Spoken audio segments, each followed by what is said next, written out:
हमद है सब तेरी ज़ाते किबरिया के वास्ते। हमद है सब तेरी ज़ाते किबरिया के वास्ते। और दरूद व नात है खत्मुल अंबिया के वास्ते। पाक कर दुल मातसिया से इलाही दिल मेरा कर मुनव्वर नूर इरफा से इलाही दिल मेरा। शिरक इसिया वो ज़लालत से बचा कर ऐ करीम कर हिदायत मुझको अब राहे सिराते मुस्तकीम। सुब्हानक ला इल्म लना इल्ला मा अल्लमतना इन्नका अंतल अलीमुल हकीम। रब्बि ज़िदनी इल्मा रब्बि इश्रह ली सदरी वयस्सिर ली अमरी वहलुल उक़दतम मिन लिसानी यफ़क़हू क़ौली।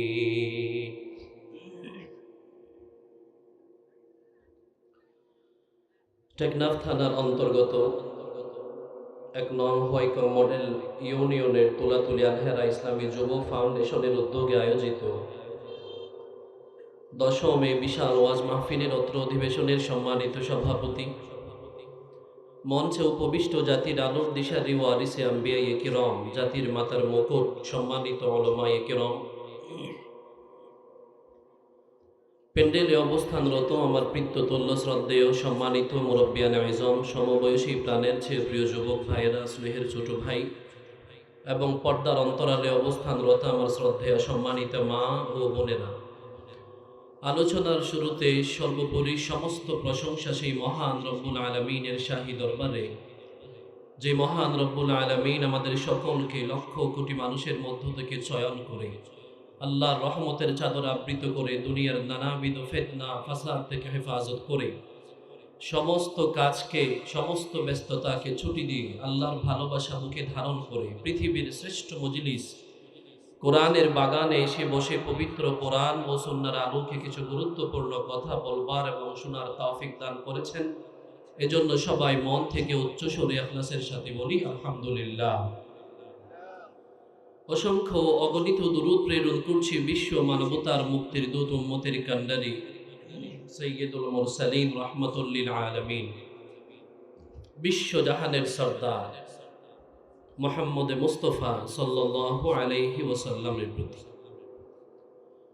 সম্মানিত উপস্থিতি,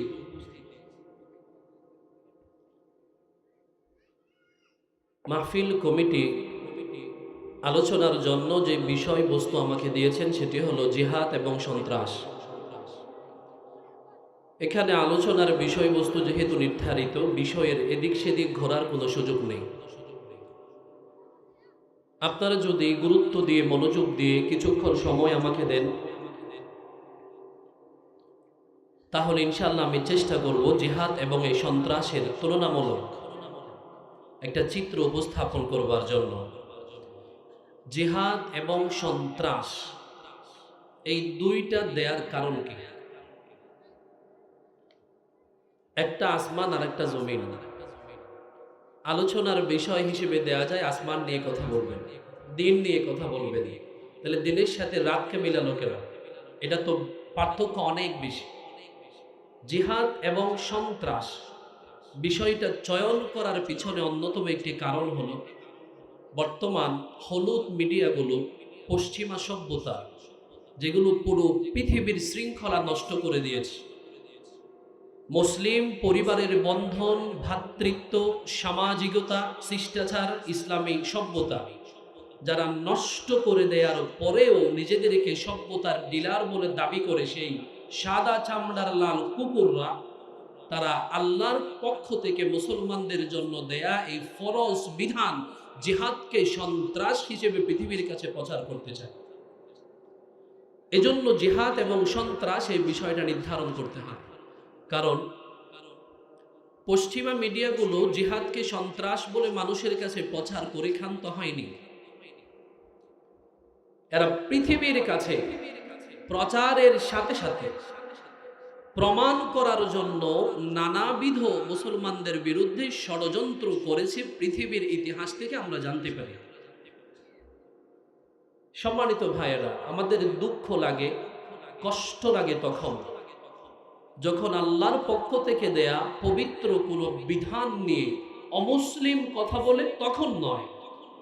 90% মুসলমানের বাংলাদেশে বসেও যখন এই পবিত্র আবশ্যম্ভী একটা বিধান নিয়ে যখন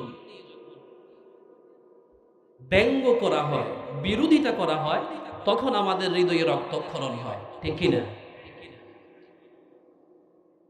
আসুন আমরা একটু জানি জিহাদ কাকে বলে। জিহাদটা জানবার পরে সন্ত্রাস নিয়ে কথা বলবো। এই দুইটা সংজ্ঞা দেওয়ার পরে মুসলিমরা কি আসলেই সন্ত্রাসী নাকি অমুসলিমরা সন্ত্রাসী, পৃথিবীর ইতিহাস থেকে এটা একটু টাচ দেওয়ার চেষ্টা করবো ইনশাআল্লাহ। জিহাদ হলো জাহাদা, জিম, হা, দাল, এই তিনটা শব্দ থেকে, তিনটা শব্দের সমন্বয়ে গঠিত। সমস্ত ডিকশনারিতে আরবির দুইটা অর্থ আসে। বলেন কয়টা? একটা অর্থ হচ্ছে সর্বোচ্চ চেষ্টা করা। কি করা?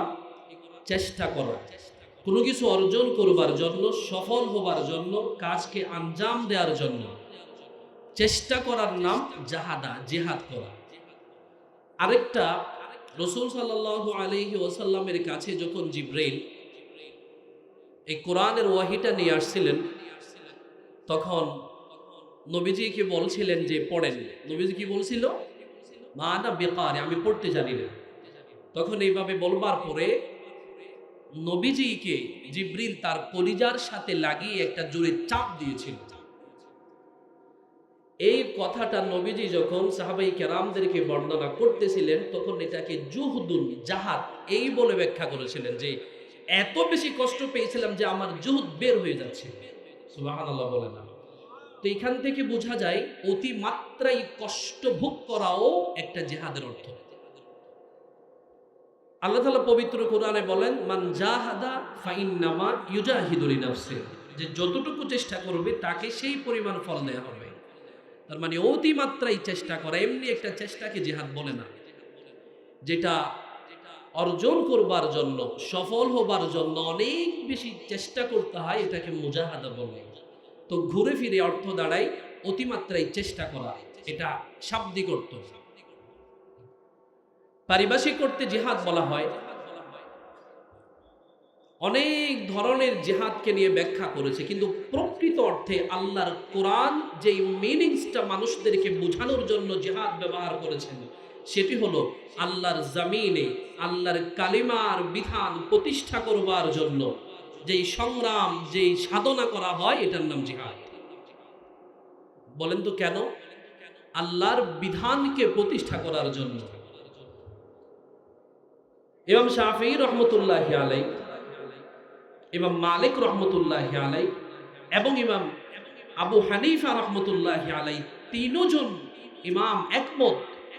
জিজ্ঞাসা করা হয়েছিল জিহাদ কাকে বলে? বলে লিতাকুনা ইলাই কালিমাতুল্লাহ, আল্লাহর কালিমার বিধানকে, ঝান্ডাকে সমুন্নত রাখবার জন্য যেই চেষ্টা সাধনা করা হয়, এটার নাম জিহাদ। এটার নাম কি? জিহাদ। আল্লাহর দ্বীন, আল্লাহর বাণী সম্প্রচার করা, প্রচার করা, প্রসার করা, প্রতিষ্ঠা করা। কয়টা বললাম? তিনটা। প্রচার ব্যক্তিগতভাবে হয়, প্রসার দলবদ্ধভাবে হয়, প্রতিষ্ঠিত সরকারিভাবে হয়, ঠিক কিনা? এই তিনভাবে প্রতিষ্ঠা করবার জন্য যেই সংগ্রাম, যেই অভিযান পরিচালনা করতে হয়, এটার নাম জিহাদ। নবীজি এগুলো করেছেন নাকি করেন নাই?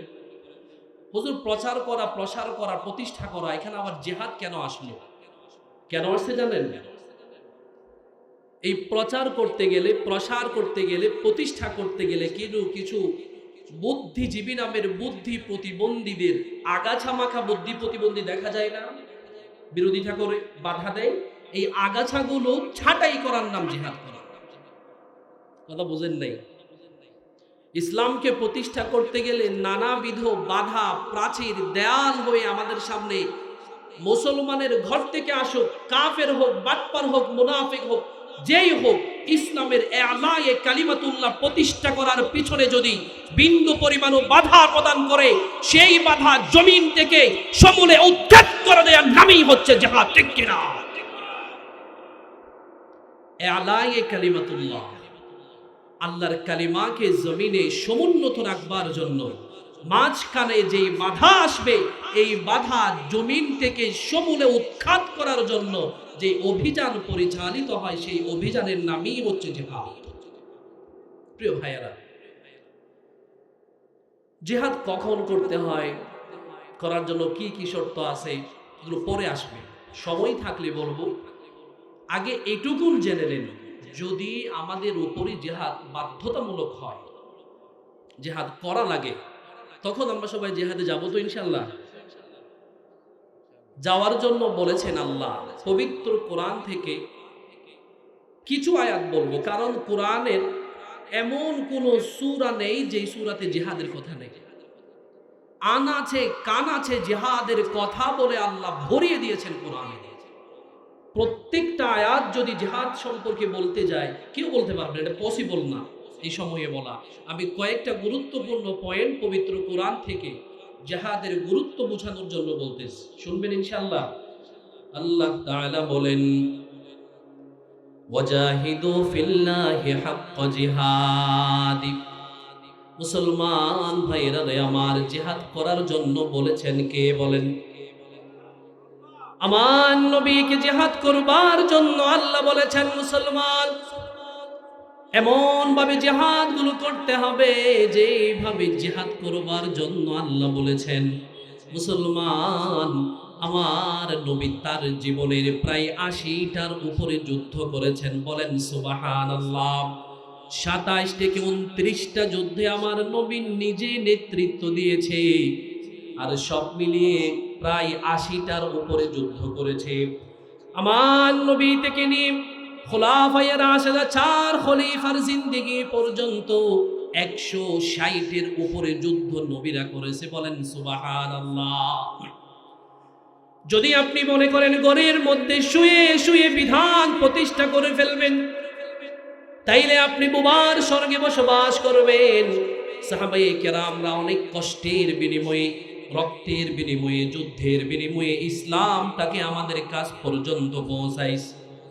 আমার আল্লাহ পবিত্র কোরআনে জিহাদের গুরুত্ব বুঝিয়ে জিহাদের অনুমতি প্রসঙ্গে কোরআনে বলেন, উযিনা লিল্লাযীনা ইউকাতালুনা বিআন্নাহুম যুলিমু ওয়া ইন্নাল্লাহা আলা নাসরিহিম লাকাদির ইন্নাল্লাহা আলা কুল্লি শাইইন কাদির।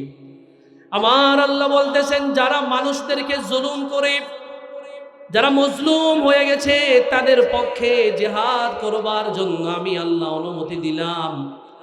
দুনিয়ায় যারা অশান্তি সৃষ্টি করে, আল্লাহর বিধান প্রতিষ্ঠার ক্ষেত্রে যারা বাধা দেয়, তাদের বিরুদ্ধে জিহাদ করবার জন্য মজলুমদেরকে অনুমতি দিয়েছেন কে? আল্লাহ বললেন, ভয় পেও না, ওয়া ইন্নাল্লাহা আলা নাসরিহিম লাকাদির। আমি আল্লাহ নিজেই রয়েছি, আমি আল্লাহ তাদেরকে সহযোগিতা করবার জন্য আমি আল্লাহর কাছে যথেষ্ট শক্তি রয়েছে।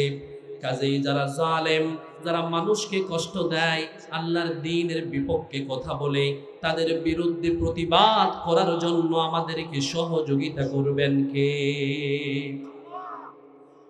মুসলমান ভাইয়েরা আমার, ওয়াকাতিলুনা, আল্লাহ তাআলা বললেন তোমরা যুদ্ধ করো, লিল্লাযীনা ইউকাতিলুনাকুম, তোমাদের বিরুদ্ধে যারা যুদ্ধ করবে, তবে ওয়ালা তাতাদু, সীমা লঙ্ঘন করো না। যুদ্ধের মধ্যে কিছু বিধান আছে নাকি নাই? আল্লাহ বললেন তোমাদের বিরুদ্ধে যারা যুদ্ধ করে তাদের বিরুদ্ধেও তোমরা যুদ্ধ করো। অর্থাৎ কাফের মুনাফিক বাটপাররা যদি কোরআনটাকে নিভিয়ে দেবার জন্য আমাদেরকে আঘাত করে, আল্লাহ আঘাত সহ্য করে ঘরে বসে থাকতে বলে নাই। আল্লাহ বললেন ফালইউকাতিল ফি সাবিলিল্লাহিল্লাযীনা ইয়াশরুনাল হায়াতাদ দুনিয়া বিল আখিরাহ ওয়া মান ইউকাতিল ফি সাবিলিল্লাহি ফায়ুকতাল লাউ ইয়াগলিব ফাসাউফা নুতিহি আজরান আযীমা। মুসলমান ভাইরা আমার, আল্লাহ তাআলা বলতেছেন যে ব্যক্তি দুনিয়ার জিন্দেগির আল্লাহর কাছে পরকালের জিন্দেগির বিনিময়ে বিক্রি করে জান্নাত অর্জন করতে চায়, বলেন কি অর্জন করতে চায়? আল্লাহ বলতেছে আখিরাতের জিন্দেগির বিনিময়ে কেউ যদি দুনিয়ার জিন্দেগিটা বিক্রি করতে চায় তবে সে যেন আল্লাহর রাস্তায় জিহাদে নেমে পড়ে। সুবহানাল্লাহ। আল্লাহ বলতেছে জিহাদে যাবার পরে ওয়ামান ইউকাতিল ফি সাবিলিল্লাহি ফায়ুকতাল লাউ ইয়াগলিব, জিহাদে যাবার পরে সে যদি শহীদ হয়ে যায় অথবা বিজয় হয়, যুদ্ধে যে কোনো দুইটা তো ঘটবে নাকি, হয়তো বিজয় হবেন অথবা শহীদ হবেন। আল্লাহ বলতেছেন যাই ঘটুক আমি আল্লাহ অতি শীঘ্রই তারে উত্তম প্রতিদান দান করব। সুবহানাল্লাহ। আল্লাহ বলতেছে ঘরের মধ্যে বসে থেকে কলমের জিহাদ করো, মাইকের জিহাদ করো, মুখ দিয়ে জবান দিয়ে জিহাদ করো। জিহাদকে বিকৃত করে নানাবিধ অর্থ বলে কেউ যদি ঘরের মধ্যে বসে থাকে তাইলে আল্লাহ বলতেছে তারা কখনো মুজাহিদের সমান হয় না। লা ইয়াস্তাউল কাঈদুনা মিনাল মুমিনিনা গায়রু উলিদ দারারি ওয়াল মুজাহিদিনা ফি সাবিলিল্লাহি বিআমওয়ালিহিম ওয়া আনফুসিহিম ওয়া ফাদ্দালাল্লাহুল মুজাহিদিনা বিআমওয়ালিহিম ওয়া আনফুসিহিম আলাল কাঈদিনা দারাজা ওয়া কুল্লাউ ওয়া'আদাল্লাহুল হুসনা ওয়া ফাদ্দালাল্লাহুল মুজাহিদিনা আলাল কাঈদিনা আজরান আযীমা। আমার ভাইয়েরা, আল্লাহ বলতেছে কি কাদায় কাদায় কথা বলতেছে।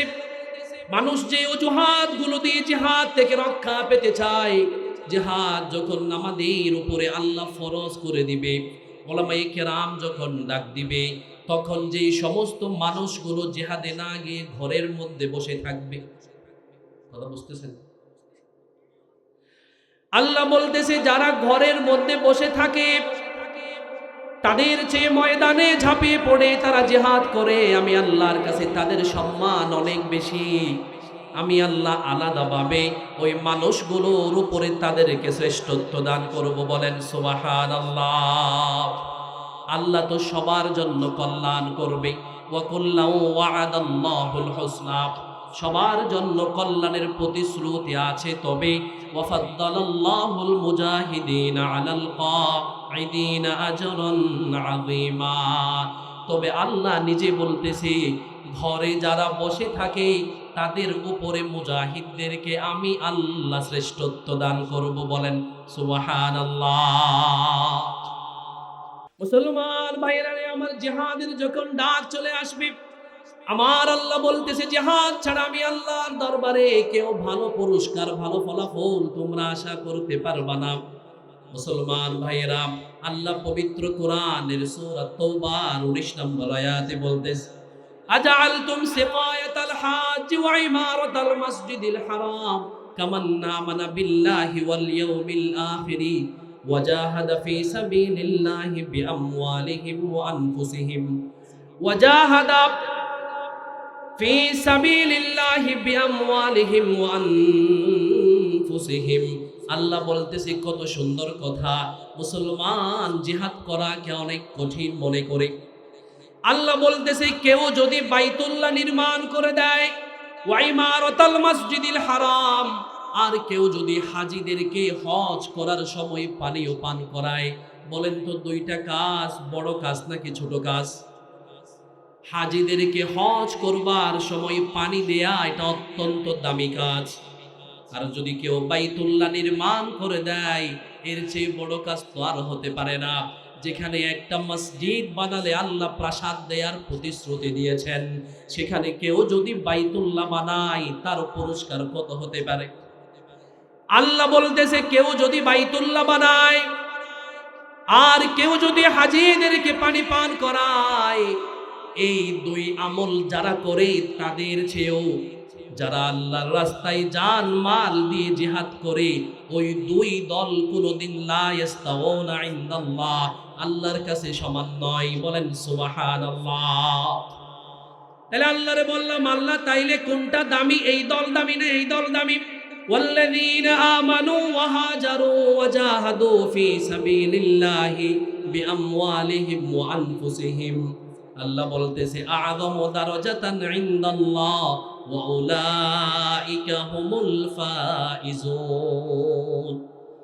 আল্লাহরে বললাম আল্লাহ কোন দল দামি? বলে যারা ঈমান এনেছে, যারা আমার রাস্তায় হিজরত করেছে এবং নিজের জান এবং মাল দিয়ে আল্লাহর রাস্তায় জিহাদ করেছে, আমি আল্লাহর কাছে তাদের জন্য অতি সম্মান রয়েছে। সুবহানাল্লাহ। মুসলমান ভাইরা আমার এখানে শেষ নয়, পবিত্র কোরআনে আল্লাহ আরো বলেন ইনফিরু খিফাফাও ওয়া সিকালাও ওয়া জাহিদু বিআমওয়ালিকুম ওয়া আনফুসিকুম ফি সাবিলিল্লাহ যালিকুম খায়রুল লাকুম ইন কুনতুম তা'লামুন। আল্লাহ এই যে আয়াতখানা বললেন মনে হয় আমাদের জন্য বলেছে। বুঝতেছেন? আমাদের মাঝে একটা দল থাকবে, জিহাদ তো সময় অনুযায়ী বিভিন্ন রকম হয়। কখনো জিহাদ তরবারি দিয়ে করতে হয়, কখনো জিহাদ কথার মাধ্যমে হয়ে যায়, কখনো আল্লাহর নবীর একটা সুন্নাত জিন্দা করলেও 100 শহীদের মর্যাদা পাওয়া যায়। যখন উলামায়ে কেরাম যেই ধরনের ফতোয়া দেয়, ওই ফতোয়ার উপরে আমল করার নামই হচ্ছে জিহাদ। ঠিক কিনা? কথা বলে না? আমাদের এলাকাটা গোমরাহ হয়ে গেছে। মনে করেন, উদাহরণ দিচ্ছি, নামাজ পড়ে না, রোজা রাখে না, নামাজ পড়তে জানে না, কোরআন পড়তে জানে না, তবে নিজেদেরকে মুসলমান মনে করে।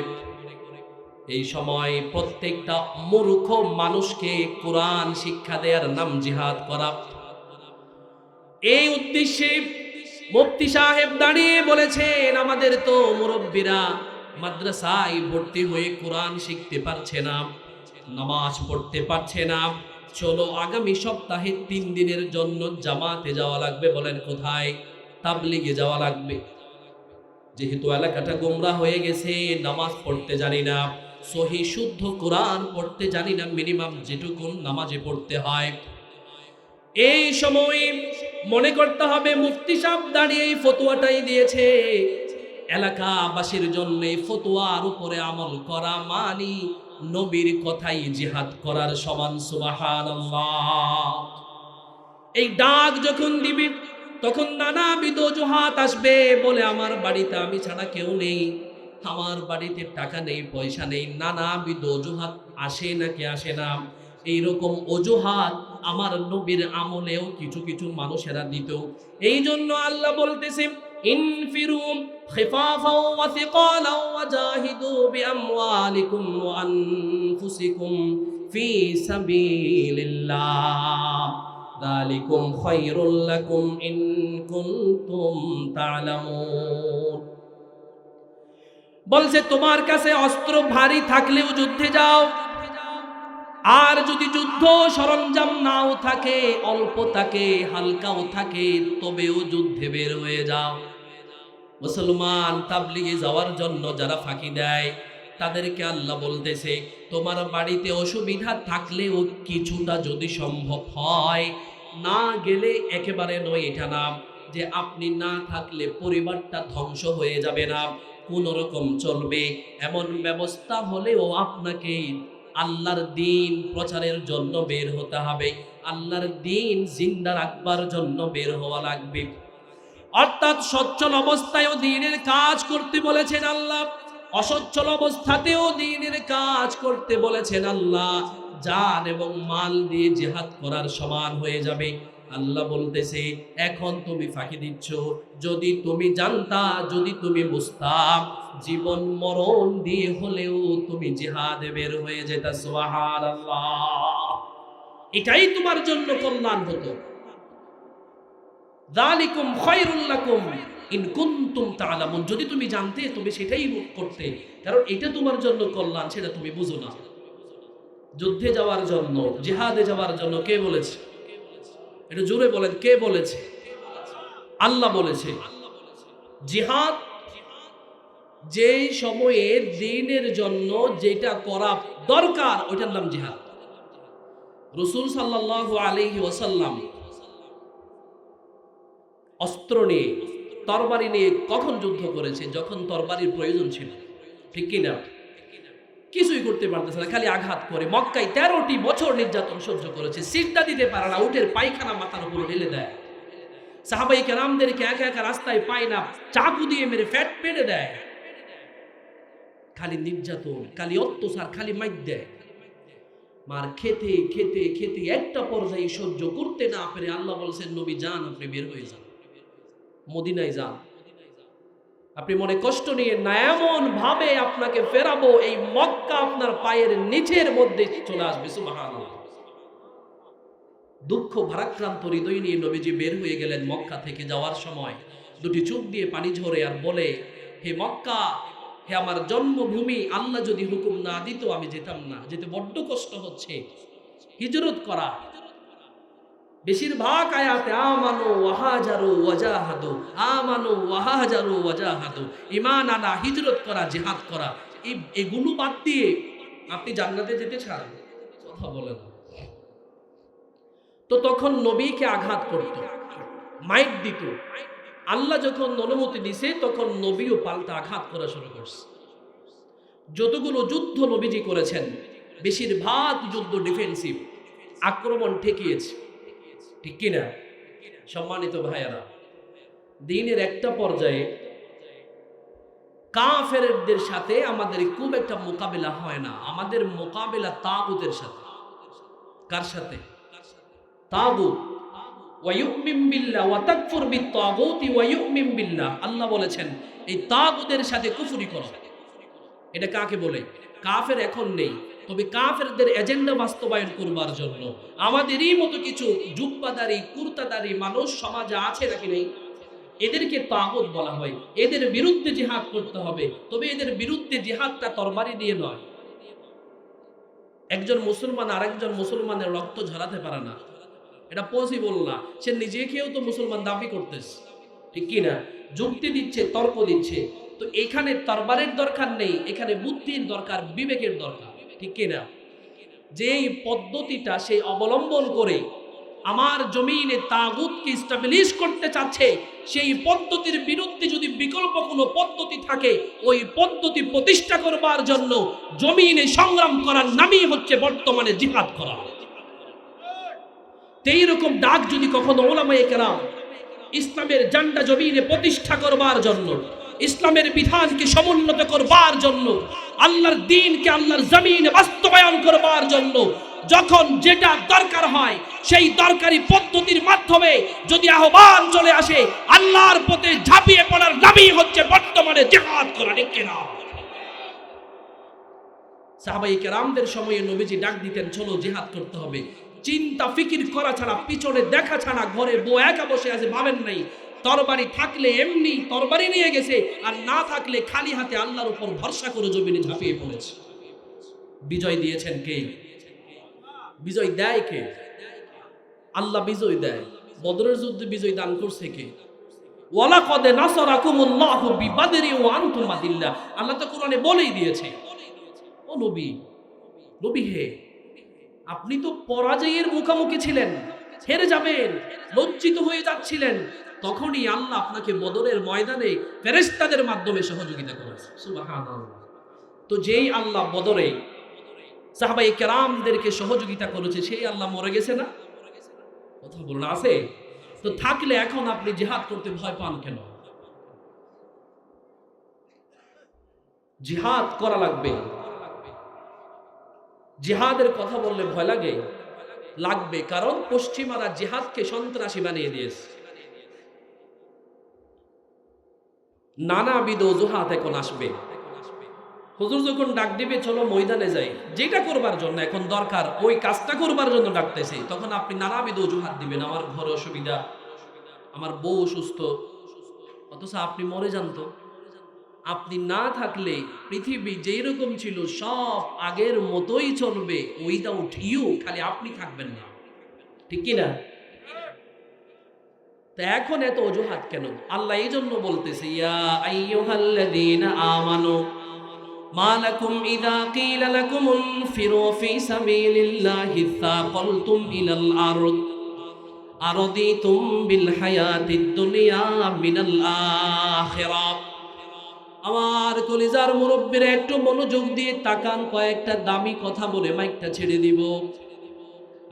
মুসলমান, আজকে ইসলামের জন্য যখন কোনো কথা বলতে যাওয়া হয়, কোনো সহযোগিতা চাইতে যাওয়া হয়, মসজিদের জন্য, মাদ্রাসার জন্য কোনো সহযোগিতা চাইতে যাওয়া হয়, মনে করবেন সব কিছু জিহাদের কায়েম মকাম। আল্লাহ কোরআনে বলতেছে, ওরে মুমিন, আমি তোমাদেরকে সব দান করলাম, রিজিক দান করলাম আমি আল্লাহ। দেখার জন্য দুটি চক্ষু দান করেছেন কে? কথা বলে না।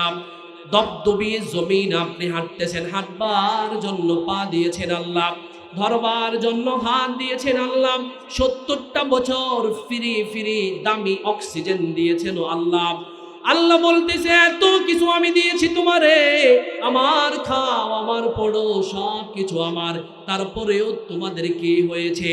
আমার জমিনে আমার জিহাদ করবার জন্য যখন আহ্বান করা হয়, তখন কোন জিনিস তোমাদেরকে আটকে রেখেছে? ইয়া আইয়ুহাল্লাযীনা আমানু, ও সম্মানিত ঈমানদারেরা, আল্লাহ কত আদর করে ডাক দিচ্ছেন, শুনেন। মা লাকুম ইযা ক্বিলা লাকুম ইনফিরু ফি সাবিলিল্লাহি সাকালতুম ইলাল আরদ। আল্লাহ বলতেছে, কি হয়ে গেছে তোমাদেরকে যখন ডাকা হয় জিহাদের জন্য, দুনিয়ার মায়া এত বেশি কেন হয়ে গেছে? জমিনের প্রতি এত মায়া কেন? তবে তোমরা কি পরকালের চেয়েও দুনিয়ার জীবনকে প্রাধান্য দিতে শুরু করেছ? ওমাল হায়াতুদ দুনিয়া ইল্লা মাতাউল কলিল। মুসলমান ভাইরা রে আমার, এই দুনিয়ার মজা, এটা পরকালের মজার চেয়ে অতি অল্প। আল্লাহ বলতেছে, জান্নাতে যখন যাবা এমন এমন নিয়ামত দেখতে পাবা, যেগুলো দেখলে দুনিয়ার কোনো কথাই মনে পড়বে না। সুবহানাল্লাহ। আমার ভাইয়েরা, যখন যেটা মানুষেরা চায় সেই জিনিসটা যেই জায়গায় মিলে, ওইটার নাম হচ্ছে জান্নাত, ঠিক কিনা? আপনার কাছে কোটি কোটি টাকা আছে, বলেন কয় টাকা? কোটি কোটি টাকা থাকবার পরেও রাতের 1টার পরে আপনি ঘরে বসে যদি মিষ্টি খেতে চান, কিনে খাইতে পারবেন নি? কথা বলে না। কোথায় পাবেন? আপনার যদি তখন ইচ্ছে করে একটা টিয়া পাখি বোনা আমি খাবো, খেতে পারবেন নি। আপনার ইচ্ছে করতেছে, আপনার কাছে মজুদ নাই, তবে টাকা আছে, প্রাসাদের ভিতরে আপনি থাকেন, আপনার ইচ্ছে করতেছে একটা কোয়েল পাখি ফ্রাই করে খাবেন, খেতে পারবেন না। যখন যেটা চাওয়া হয় সেটা না পাওয়ার নাম দুনিয়া, আর যখন যেটা চাওয়া হয় মুহূর্তেই চোখের সামনে হাজির হয়ে যাবার নাম হচ্ছে জান্নাত। সুবহানাল্লাহ। আল্লাহ বলতেছে, তবে তোমরা কি এমন দামি জান্নাত তারে দুনিয়ার চেয়েও প্রাধান্য দেয়া কমাই দিস? আল্লাহ বলতেছে, তবে তোমরা জান্নাত বাদ দিয়ে কি দুনিয়ার জন্য পাগল হয়ে গেলা? আরদিতুম বিল হায়াতিদ দুনিয়া মিনাল আখিরাহ ফামা মাতাউল হায়াতুদ দুনিয়া ফিল আখিরাতি ইল্লা কলিল। আল্লাহ বলতেছে, দুনিয়ার মায়া তোমাদেরকে সবকিছু ভুলিয়ে দিয়েছে, তবে মনে রেখো, পরকালের মজার তুলনায় দুনিয়ার মজা কিচ্ছু নয়। বলেন কিচ্ছু নয়, কিছুই নয়। এজন্য আল্লাহ বলতেছে, কেন তোমরা যুদ্ধে যাচ্ছ না? কেন তোমরা জিহাদ করতে যাচ্ছ না? আজকে আপনি ডানে দেখেন বিপদ। আজকে মায়ানমারে মুসলমানরা মার খায়, ফিলিস্তিনে বছরের পর বছর ইহুদিরা মুসলমানকে মারে কি মারে না? মুসলমান, আজকে আমাদের ইসলামের মার্কাজ সৌদি আরব আমেরিকার কাছে বিক্রি হয়ে গেছে। মুসলমান সৈন্য যারা আছে, ইসলামী শাসক যারা আছে, যারা টাকার কাছে বিক্রি হয়ে গেছে। 57টি মুসলমান রাষ্ট্র এখন মজলুমের পক্ষে কথা বলে না, আল্লাহর জিহাদের জান্ডা হাতে ময়দানে নামতে চায় না। কেন? আল্লাহ বলতেছে, কারণ ইল্লা তানফিরু ইউআযিবুকুম আযাবান আলীমা। আমি নারাজ হয়ে গেলাম তোমাদের উপরে বান্দা, কারণ তোমরা জিহাদ কমিয়ে দিয়েছো, ইনিয়ে বিনিয়ে জিহাদের অর্থকে তোমরা বিকৃত করতে শুরু করলাম। মুসলমান, এখন কি মুসলমান বেশি নাকি খ্রিস্টান ইহুদি বেশি? বলেন, মুসলমান বেশি নাকি অমুসলিম বেশি? পুরো পৃথিবী যদি আপনি নজির সালান, মাত্র 200 কোটি মুসলমান। বলেন কত মুসলমান? এখন যে কথাগুলো বলবো, দামি কথা বলবো, শুনেন। সারা পৃথিবী নজির ছাড়ালে মাত্র 200 কোটি মুসলমান, আর বিপরীতে প্রায় 500 কোটি অমুসলমান ও মুসলিম আছে না নাই? তাইলে আপনি যুদ্ধ করা বন্ধ করে দিলেন কেন? ইসলাম কি চিরতরে প্রতিষ্ঠিত হয়ে গেছে নাকি? আল্লাহ নবী বন্ধ করে নাই জিহাদ করা, খুলাফায়ে রাশেদা বন্ধ করে নাই। খুলাফায়ে রাশেদারা মিলে এই 4 যুগে প্রায় 90টিরও বেশি যুদ্ধ সংগঠিত হয়েছে, যার মধ্যে হযরতে ওমর রাদিয়াল্লাহু তাআলা আনহুর সময়ে প্রায় 45টারও বেশি যুদ্ধ সংগঠিত হয়েছে। মুসলমান, তাইলে কোন জিনিসটা আপনাকে জিহাদ করা থেকে বিরত রেখেছে রে মুসলমান? ও মুসলমান, আপনারা তো জানেন, যখন খুলাফায়ে রাশেদার জিন্দেগি সমাপ্ত হয়ে গেছে, আমাদের এই পুরা পৃথিবীর বিভিন্ন প্রান্তে মুসলমানরা প্রায় 2000 বছর শাসন করেছে। আমার ভাইয়ের 800 বছর মুসলমানরা স্পেন শাসন করেছে, 1000 বছর হিন্দুস্তান শাসন করেছে, 1200 বছরের বেশি মধ্যপ্রাচ্য ইউরোপ শাসন করেছে মুসলমান।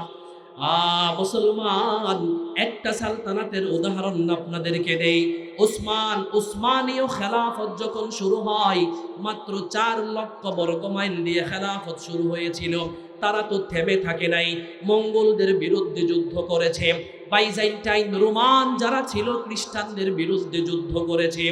মাত্র 1500 শতাব্দী আসার সময় সুলতান সুলাইমান যখন ক্ষমতায় যায়, 4 লক্ষ বর্গ মাইল দিয়ে শুরু হওয়া সালতানাত প্রায় 20 লক্ষ বর্গ মাইলে পরিণত হয়েছে। সুবহানাল্লাহ।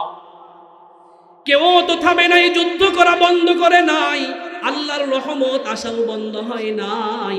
কিন্তু যখন মুসলমান শাসকদের মনে টাকার লোভ চলে আসছে, ইমান যখন টাকার বিনিময়ে বিক্রি করতে আরম্ভ করেছে, যুদ্ধে যাওয়ার চেয়ে শান্তিতে থাকা পছন্দ করেছে, তখন তারা বলেছে এখন ইসলাম প্রতিষ্ঠিত হয়ে গেছে, আর আমেরিকার বিরুদ্ধে যুদ্ধ করার দরকার নাই, ইউরোপের বিরুদ্ধে যুদ্ধ করার দরকার নাই। এই শাসক, মুসলিম শাসকরা যখন এই কথা বলতে আরম্ভ করেছে, তখন 19বিংশ শতাব্দীর মাথায় মাথায় পুরো পৃথিবীর সবগুলো মুসলিম শাসক ধ্বংস করে দিয়েছে। বলেন নাউজুবিল্লাহ। ওসমানীয় খেলাফত দাপুটির সাথে ইউরোপ পর্যন্ত, চায়না থেকে মধ্য এশিয়া, ইউরোপ পর্যন্ত, আনাতোলিয়া থেকে শুরু করে প্রায় 21 লক্ষ বর্গ মাইলের সালতানাত মুহূর্তের ভিতরে ইউরোপদের কাছে বন্দী হয়ে গেছে। নাউজুবিল্লাহ, ধ্বংস হয়ে গেছে। এই জন্য আল্লাহ বলতেছে, এখন ফিলিস্তিনেও মুসলমানরা মার খায়, মায়ানমারেও মুসলমানরা মার খায়, চাইনাতেও মুসলমানরা মার খায়, হিন্দুস্তানেও মুসলমানরা মার খায়। তার কারণ ইল্লা তানফিরু ইউআযিবুকুম আযাবান আলীমা। তোমরা যখন জিহাদ করা বন্ধ করে দিবা, ঘর থেকে বের হওয়া বন্ধ করে দিবা, আল্লাহর দ্বীনকে প্রতিষ্ঠা করবার জন্য ময়দানে যাওয়া বন্ধ করে দিবা, তখন তোমাদের উপরে নানাবিধ আযাব দিবেন কে? ওয়াস্তাবদিল কওমান গায়রাকুম। আল্লাহ বলতেছে তোমাদের দরকার নাই, তোমাদের জায়গায় আমি অন্য কম দেব। হ্যাঁ দিবেই তো, সময়টা খুবই সন্নিকটে। ইমাম মাহদী আলাইহিস সালাম আসবে, আল্লাহ আমাদের উপরে নারাজ হয়ে আমাদের ধ্বংস করে দিয়ে ভিন্ন আরেকটা ইমানদার দল দিবে। কোথায় বলেছে? ইয়া আইয়ুহাল্লাযীনা আমানু মান ইয়ারতাদ্দা মিনকুম আন দীনিহি ফাসাওফা ইয়াতিল্লাহু বিকওমিন ইউহিব্বুহুম ওয়া ইউহিব্বুনা আদিল্লাতিন আলাল মুমিনিনা আইজ্জাতিন আলাল কাফিরিনা ইউজাহিদুনা ফি সাবিলিল্লাহ ওয়া লা ইয়াখাফুনা লাওমাতা লাইম যালিকা ফাদলুল্লাহি ইউতিহি মান ইয়াশা। আল্লাহ বলতেছে তোমরা সবাই যদি দিন থেকে সরে যাও আমার কোনো সমস্যা নাই, তোমাদেরকে ধ্বংস করে দেব আমি আল্লাহ। এমন একটা কওম আমি বানাবো যাদের ভিতরে গুণাবলী থাকবে 5টা। তারা আল্লাহকে ভালোবাসবে, আল্লাহ তাদেরকে মহাব্বত করবে। মুসলমানের প্রতি হবে নরম, একজন আরেকজনের বিপদে যাবে। আমার নবী হাদিসে এই কথাটাই বলেছে, আল মুসলিমুনা কাজাসাদিন ওয়াহিদিন ইনিস্তাকা আইনুহু ইস্তাকা কুল্লু। মুসলমান সারা পৃথিবীর সবগুলো মুসলমান একটা অঙ্গের মতো, শরীরের অঙ্গের মতো, একটা দেহের মতো।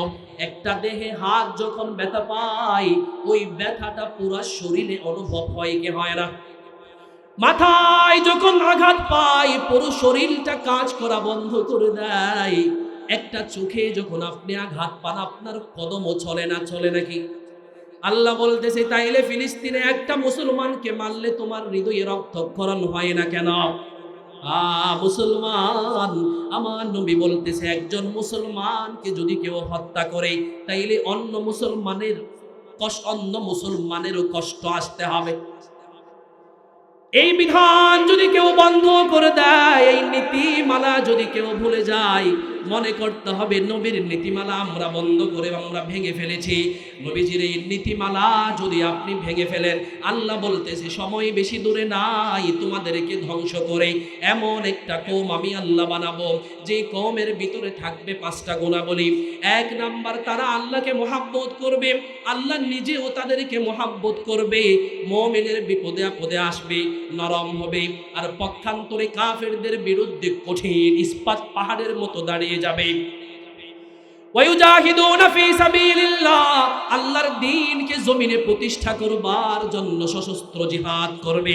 ওয়ালা ইয়াখাফুনা লাওমাতা লাইম, ওই কোনটা একমাত্র ভয় করবে কাকে বলেন? কাকে? মুখস্থ ওয়াজ করতেছি, বুঝতেছেন কিছু? কর্ণকহরে ঢুকতেছে? আল্লাহ বলতেছে আমরা এখন জিহাদ করা বন্ধ করে দিয়েছি। ও মুসলমান, আমার মা বোনেরা কেন নির্যাতিত হয় ফিলিস্তিনে এখন বুঝতেছেননি? একটা সিস্টেম থেকে চলে আসলো, রাষ্ট্রীয় সিস্টেম। এটা রাষ্ট্রীয় সিস্টেম। এখন যদি বলি তাহলে রাষ্ট্রদ্রোহী কথা হয়ে যাবে। জিহাদ বন্ধ করে দিয়েছে কেন? নবীজির চিন্তা চেতনা কেমন ছিল? নবীজি যখন মদিনায় ইসলামী রাষ্ট্র প্রতিষ্ঠা করলেন, সংবিধান প্রতিষ্ঠা করলেন, তখন এই সংবিধানের আলোকে পৃথিবীর বড় বড় যারা রাজত্ব কায়েম করেছে পৃথিবীর বিভিন্ন প্রান্তে, তাদের কাছে দাওয়াত দেওয়া আরম্ভ করেছে। বলে আপনাকে ইসলামের দাওয়াত দেওয়া হচ্ছে। কি দেওয়া হচ্ছে? ইসলামের দাওয়াত দেওয়া হচ্ছে, আহ্বান করা হচ্ছে। ইসলাম ধর্ম গ্রহণ করবার জন্য জোর জবরদস্তি করা হচ্ছে না। আপনি যদি ইসলাম ধর্ম গ্রহণ করেন তবে ইসলামী হুকুমত কায়েম হয়ে যাচ্ছে। আর যদি আপনি অবজ্ঞা করেন তাইলে আপনাকে থাকতে হলে জিজিয়া কর দিয়ে থাকতে হবে। কথা বুঝাতে পারে রে? জিজিয়া কর দেওয়া লাগবে। এটা ভূমি আল্লাহর জমিনে থাকতে হলে আল্লাহর বিধান মেনে থাকতে হবে। আর যদি না থাকেন আমাদের অধীনস্থ হয়ে থাকতে হবে। এটাই তো মুসলিম সাম্রাজ্যের থিওরি ছিল। বন্ধ করে দিয়েছে, এখন এগুলো নাই। এই জন্য এক একজন নেতৃত্ব দিচ্ছে, ওখানে ইউরোপ, ওখানে আমেরিকা, ওনারা বটগাছ, আমরা ওনাদের ছায়া তলে বসে আছি। নাউজুবিল্লাহ বলেন। অথচ একটা সময় ছিল যখন মুসলমানরা জিহাদ করতে ঝাঁপিয়ে পড়তো, আল্লাহর দ্বীনকে প্রতিষ্ঠা করবার জন্য তরবারি হাতে নিয়ে, অস্ত্র শস্ত্র কম থাকলেও জীবন দেওয়ার জন্য ভয় ভীতি যখন মনের ভিতরে ছিল না, তখন ইউরোপ বলেন, আমেরিকা বলেন, রাশিয়া বলেন, চীন বলেন, পৃথিবীর অপশক্তিধর রাষ্ট্রগুলো মুসলমানদের বিরুদ্ধে, মুসলমানদের কাছে নত জানু হয়ে বসে কর্জ দেওয়ার মাধ্যমে রাষ্ট্র পরিচালনা করতে বাধ্য ছিল, ঠিক কিনা? যখন থেকে মুসলমানরা এই জিহাদের চেতনা ভুলে গেছে, তখন থেকে ওনাদেরকে আব্বু ডেকে ডেকে রাষ্ট্র পরিচালনা শুরু করছে। এখন এত বছরের পর বছর ধরে 1947 সালের আগে ইসরায়েল পৃথিবীর মানচিত্রে যে ইসরায়েল নামে কোনো রাষ্ট্রই ছিল না, অবৈধভাবে 47-এ দ্বিতীয় বিশ্বযুদ্ধে ইহুদি সহযোগিতা করবার পরে ব্রিটেন এবং আমেরিকা মিলে ফিলিস্তিনের ভূখণ্ড তাদেরকে দিয়ে দিছে। অবৈধভাবে ফিলিস্তিনবাসীদেরকে বের করে দিয়ে একটা জারজ সন্তানের মতো রাষ্ট্র প্রতিষ্ঠা করছে। এখন তারা বলতেছে ফিলিস্তিনবাসী হচ্ছে সন্ত্রাসী, আমরা হলাম ভদ্রতার ডিলারদারি। নাউজুবিল্লাহ বলেন। এখন পুরো পৃথিবী বলতে বাধ্য হচ্ছে ফিলিস্তিনের মানুষগুলো জঙ্গি, প্রকৃত অর্থে ভালো মানুষ বলে ইহুদি। তারপরেও এত বছর মারতেছে, আমার 57টি মুসলিম রাষ্ট্রের নেতারা নীরব বসে আছে আমেরিকা এবং ইউরোপের ভয়ে। নাউজুবিল্লাহ। এখন বক্তব্যের মঞ্চে মূল ভাষা হয় যে এখন জিহাদ তরবারি দিয়ে করার দরকার নেই। কেমনে থাকবে? পারবেন নি? কিভাবে করবেন? এটা তো আপনার বাপ দাদারা করা বন্ধ করে দিয়েছে। ফরজে আইন জিহাদ। ইতিহাস মুসলিম সালতানাত দুনিয়াতে থাকা পর্যন্ত একটা হুজুরও বলতে পারবে না কোন মুসলমান শাসক জিহাদের অভিযান পরিচালনা করা কিছুক্ষণের জন্য বন্ধ করেছে, কেউ দেখাতে পারবে না। সর্বশেষ পৃথিবী থেকে খেলাফত সালতানাত শেষ হয় 1924 সালে। 1924 সালের আগ পর্যন্ত আরো 10 বছর পিছনে যান, 1916 সালের আগ পর্যন্ত কোন শাসক কাফের ইহুদি মুনাফিকদের বিরুদ্ধে জিহাদ করা বন্ধ করে নাই। এই শেষের 10 বছরে যখন শাসকরা যখন ইহুদি খ্রিস্টানদের টাকার কাছে, লুবের কাছে বিক্রি হওয়া শুরু করছে, তখনই তারা আমাদের উপরে চেপে বসেছে, আমাদের জীবন থেকে জিহাদি চেতনা চিরতরে মুছে দিয়ে গোলাম বানিয়ে ফেলেছে, ঠিক কিনা? এরপরে তারা কি করলো? পুরো পৃথিবীর কাছে মুসলমানদেরকে সন্ত্রাসী বলে পরিচয় করা শুরু করছে। জিহাদে যে যাওয়া লাগবে, পবিত্র কোরআনের আয়াত থেকে আপনারা বুঝতে পেরেছেন 11টা আয়াত বলেছি আপনাদেরকে জিহাদের পক্ষে। এখন আসেন সন্ত্রাস নিয়ে কিছু কথা বলি। জিহাদ এবং সন্ত্রাস টেরোরিজম, এটা মানে হচ্ছে মানুষকে অন্যায়ভাবে হত্যা করা, মানুষের হক নষ্ট করা, ধর্ষণ করা, জুলুম করা, এক কথায় অন্যায়ভাবে মানুষের হক নষ্ট করা, এটার নাম সন্ত্রাসী। এটার নাম কি? সন্ত্রাসী। সেই হক বিভিন্ন ভাবে হতে পারে। আপনি তারা মেরে ফেললেন, হক নষ্ট করলেন, সীমা টেললেন, হক নষ্ট করলেন, তার মেয়েকে অন্যায়ভাবে ধর্ষণ করলেন, হক নষ্ট করলেন। এক কথায় অন্যায়ভাবে মানুষের হক নষ্ট করার নামই সন্ত্রাসী। আর এই সন্ত্রাস দমন করবার জন্য যে সশস্ত্র বিধান আল্লাহ দিয়েছেন তার নামই হচ্ছে জিহাদ। জিহাদ আর সন্ত্রাস এক নাকি? সন্ত্রাসী দমন করবার জন্য যে বিধানের কথা উল্লেখ আছে কোরআনে, এটার নামই হচ্ছে জিহাদ। জিহাদ আর সন্ত্রাস এক নয়, বরং সন্ত্রাস দমনে পবিত্র কোরআনে আল্লাহ কঠিন ব্যবস্থা নিয়েছেন। আল্লাহ তাআলা বলেন, মিন আজলি যালিক কাতাবানা আলা বানি ইসরাঈল আন্নাহু মান কাতালা নাফসান বিগাইরি নাফসিন আও ফাসাদিন ফিল আরদি ফাকান্নামা কাতালান নাস জামিআ ওয়া মান আহইয়াহা ফাকান্নামা আহইয়ান নাস জামিআ। মুসলমান ভাইরা রে আমার, জিহাদ মানে সন্ত্রাসী নয়। সন্ত্রাস মানে মানুষকে অন্যায়ভাবে হত্যা করা। আল্লাহ বলতেছেন, বনি ইসরাইলের উপরে আমি লিখে দিয়েছি, কেউ যদি অন্যায়ভাবে একটা মানুষকে হত্যা করে, তাইলে সে যেন সারা পৃথিবীর সবগুলো মানুষকে হত্যা করলো। আর কেউ যদি কোনো মানুষের জীবন রক্ষা করে, তাইলে সে যেন পুরো পৃথিবীর মানুষগুলো রক্ষা করেছে। বলেন সুবহানাল্লাহ। আল্লাহ বলতেছে সন্ত্রাস কখনো ইসলাম সাপোর্ট করে না। ওয়ালা তুফসিদু ফিল আরদি বাদা ইসলাহিহা ওয়াদউহু খাওফাও ওয়া তামআ। আল্লাহ বলতেছে তোমরা জমিনে ফাসাদ সৃষ্টি করিও না, ফাসাদ সৃষ্টি করার নামই তো সন্ত্রাসী করা। আল্লাহ বলতেছে, আল্লাহরে তোমরা ডাকো, ভয়ের সাথে ডাকো, আশা নিয়ে ডাকো, আল্লাহ তোমাদের উপরে রহম করবে। তবে মনে রেখো, জমিনে সন্ত্রাসী সৃষ্টি করে ওনাকে বলেছে। আল্লাহ বলতেছে, ওমাইয়া কতুল মুমিনাম মুতাআম্মিদান ফাজাযাউহু জাহান্নামু খালিদান ফিহা ওয়া গাদিবাল্লাহু আলাইহি ওয়া লাআনাহু ওয়া আ'আদ্দা লাহু আযাবান আযীমা। আল্লাহ বলতেছে, কেউ যদি একজন মানুষকে ইচ্ছে করে কোনো কারণ ছাড়া, হক ছাড়া অন্যায় ভাবে হত্যা করে, তাইলে তার জন্য কয়টা শাস্তি জানেননি? ফাজাযাউহু জাহান্নামু খালিদান ফিহা, আজীবন সে জাহান্নামে জ্বলবে। বলেন নাউযুবিল্লাহ। ওয়া গাদিবাল্লাহু আলাইহি, তার উপরে আল্লাহর গজব আসবে। ওয়া লা'নাহু, অভিশাপ আসবে। ওয়া আ'আদ্দা লাহু আযাবান, আর কত বলবে আল্লাহ। নিকৃষ্ট সে। বলতেছে, একজন মানুষকে যদি কেউ অন্যায়ভাবে হত্যা করে, এটাই তো সন্ত্রাসী। আর কেউ যদি সন্ত্রাসী করে, তাইলে আজীবন জাহান্নামে জ্বলা রাখবে। আমার অভিশাপ তার উপরে, আমার লানত তার উপরে, আমার সমস্ত আযাব তার উপরে। বলেন নাউযুবিল্লাহ। তাইলে জিহাদ আর সন্ত্রাস এক কেমনে হয়? আল্লাহ বলেছে, সন্ত্রাসী কইরো না, যদি করো ডান্ডা মেরে ঠান্ডা করে দিন। প্রিয় ভাইয়েরা, মুসলমানরা কি সন্ত্রাসী? ইসলাম ধর্মে সন্ত্রাসের কোনো স্থান নেই। পুরো পবিত্র কোরআন আপনি রিসার্চ করে দেখেন, অন্যায়ের পক্ষে একটা কথা নেই। আল্লাহ কোরআনে আরো বলতেছে, ওয়াইদা তাওয়াল্লা সাআ ফিল আরদি লিইফসিদা ফিহা ওয়া ইউহলিকাল হারসা ওয়ান নাসলা ওয়াল্লাহু লা ইউহিব্বুল ফাসাদ। নবীজির কাছে কিছু মানুষ আসলো, এসে কাকুতি মিনতি করতেছে। ওই যে অতি ভক্তি চুরের লক্ষণ, এরকম কিছু মানুষ আছে না? মনে করবেন অতি সম্মান করতেছে, ডাল মে কুছ কালা হে। তখন তারা নবীজির কাছে একটা রোগের উপস্থাপন করলেন, বলে যাও আমার ওই যে উট আছে, ওখানে গিয়ে দুধ খাও। তখন তারা সেখানে গিয়ে উটকে মারা শুরু করছে, প্রস্রাব খাইছে উঠে, মারছে। তাদের এই চিন্তা চেতনা আল্লাহ পাক রব্বুল আলামিন ওহীর মাধ্যমে নবীজিকে বলে দিছে, বলে তাদের চেহারাই তো এগুলো ছিল। তারা ইচ্ছে করেছিল ওয়ায়ুহলিকাল হারসা ওয়ান নাসলা, আপনার পশু পাখির নসল পর্যন্ত তারা ধ্বংস করে দেওয়ার ইচ্ছে করছিল।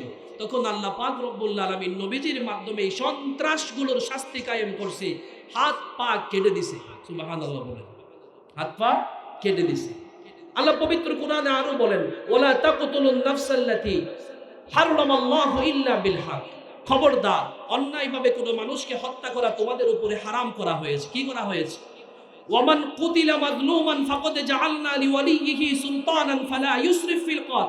কেউ যদি কাউকে অন্যায়ভাবে হত্যা করে ফেলে, যাকে হত্যা করা হয়েছে তাকে আমি ইখতিয়ার দিয়েছি, সে চাইলে ওই হত্যার প্রতিশোধ নিতে পারবে। সুবহানাল্লাহ বলেন, যেইভাবে তাকে হত্যা করা হয়েছে, কানের বদলে কান, ওয়াল আনফা বিল আনফি ওয়াল উযুনা বিল উযুনি ওয়াস সিন্না বিস সিন্নি ওয়াল জুরুহা কিসাস, এগুলো তো কোরআনে রয়েছে। তাহলে সন্ত্রাসী আর জিহাদ কেমনে এক হয়? সন্ত্রাস দমন করার জন্য যে বিধানের নাম, সেই বিধানের নাম কি? কথা বলো না, বিধানের নাম কি? জিহাদ। তাইলে সন্ত্রাস এবং জিহাদ সিমিলার ওয়ার্ড, মানে সিমিলার ওয়ার্ডের মতো হয়ে গেছে আমাদের কাছে। এটা বৈপরীত্য রয়েছে। কে করেছে? পশ্চিমারা করেছে। এবার আসেন, পৃথিবীর তত্ত্ব থেকে আপনাদেরকে কিছু কথা বলি, যে ইতিহাসের তথ্যগুলো যদি আপনারা জানেন, আপনারা নিজেরাই বুঝবেন আসলে মুসলিমরাই সন্ত্রাসী নাকি অমুসলিমরা সন্ত্রাসী। সম্মানিত ভাইয়েরা, পৃথিবীর কয়েকটা বড় বড় হামলার দিকে আমরা তাকাই। 1995 সালে আমেরিকার ওকলাহোমা সিটিতে একটা বিস্ফোরণ হয়েছিল, বোমা হামলা হয়েছিল। কত সালে? 1995 সালে। তৎকালীন আমেরিকার সবচেয়ে বড় বোমা হামলা ছিল এটা। একটা ট্রাক ভর্তি বোমা ওকলাহোমা কমপ্লেক্স সিটিতে ঢুকে পড়েছিল। ট্রাক ভর্তি বোমা, 168 জন মানুষ মারা গেছে, 680 জনের বেশি মানুষ আহত হয়েছে, $650 মিলিয়ন অর্থনৈতিক ক্ষতি হয়েছে। যখন এই বোমা হামলাটি হলো, তখন পশ্চিমা মিডিয়া, হলুদ মিডিয়া হেডলাইন দিয়ে প্রচার করলো এই হামলা মধ্যপ্রাচ্যের ষড়যন্ত্রের কারণে সংঘটিত হয়েছে। তখন ইউরোপের, আমেরিকার বিভিন্ন বড় বড় পত্রিকার শিরোনাম একটাই যে ওকলাহোমা সিটির বোমা হামলায় জড়িত মধ্যপ্রাচ্যের মুসলমানরা।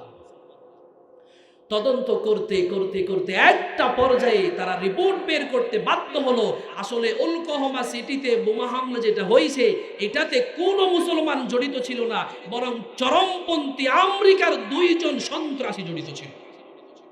পৃথিবীর কাছে তারা নতজানু হয়ে স্বীকার করতে বাধ্য হয়েছিল আসলে মুসলমানরা সন্ত্রাসী নয়, বরং অমুসলিম নামদারি লাল কুত্তারাই হচ্ছে সন্ত্রাসী। ঠিক কিনা?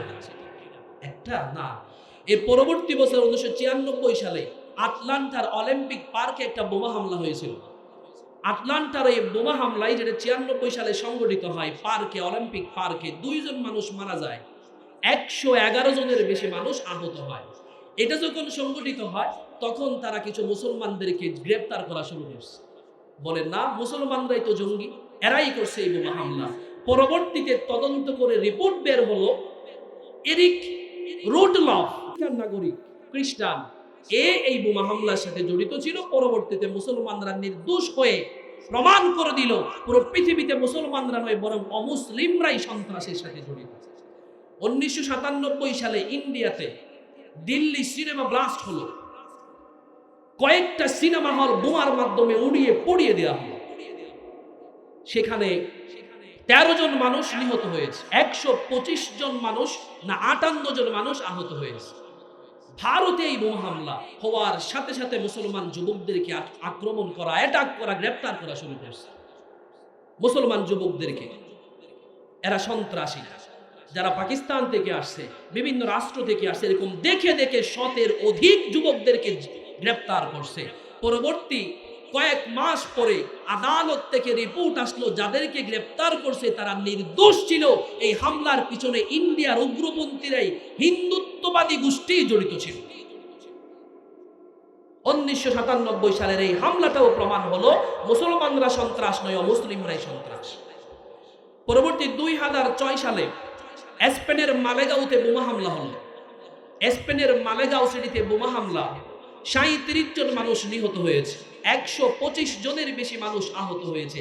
এই হামলার পিছনেও মুসলমানরা জড়িত আছে বলে মুসলমানদের বিরুদ্ধে পৃথিবীব্যাপী নিউজ করা আরম্ভ করছে, দ্য মুসলিম আর অল দ্য টেররিস্ট। তারা একটা শিরোনাম দিল, সমস্ত মুসলমান সন্ত্রাসী নয়, তবে অল টেররিস্ট আর মুসলিম, সমস্ত টেররিস্ট মুসলমান। নাউজুবিল্লাহ বলে না।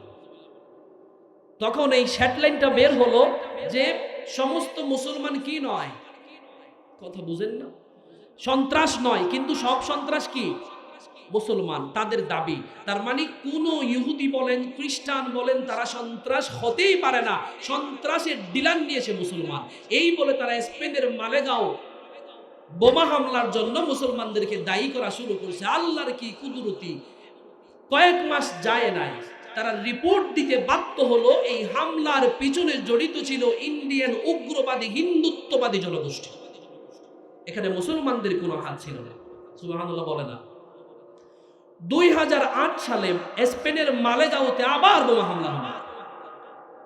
ওই বোমা হামলায়ও প্রথমে 37 জন মারা গেছে, এরপরে 11 জন মারা গেছে, 100 জনের বেশি আহত হয়েছে। এই সাদা চামড়ার লাল কুত্তাদের শিক্ষা হয় নাই প্রথম বোমা হামলার পরেও দ্বিতীয়বারও মুসলমানদেরকে গ্রেপ্তার করা শুরু করছে। পরবর্তীতে আল্লাহর হুকুমে তারাও মুক্ত হয়ে গেছে এবং বের হয়ে আসতো রিপোর্টে এখানেও হিন্দুত্ববাদী গোষ্ঠী জড়িত ছিল। 2011 সালের নরওয়েতে বোমা হামলা হলো।